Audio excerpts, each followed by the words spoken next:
আনিশা, তোমার জন্য একটা জিনিস করেছি জানো?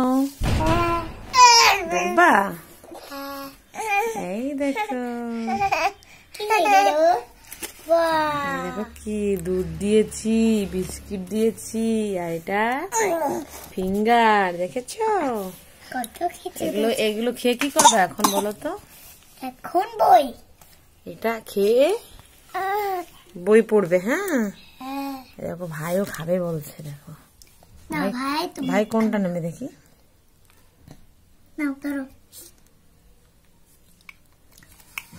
মা এইটা টিপে করে দাও। দেবো দেবো, ভাই খাচ্ছে দেখো। আমি তো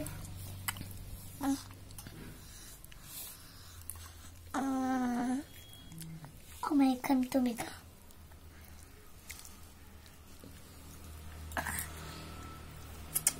আমি তাহলে আগে বিস্কুট দিয়ে খাই। এরকম ভাঙ্গো। এগুলো খেয়ে কি করবে? এগুলো খেয়ে বই পড়বো। মনে থাকবে? ঠিক আছে। তো ভাই কি করছে দেখো, আমারটাই ভাঙে গেল।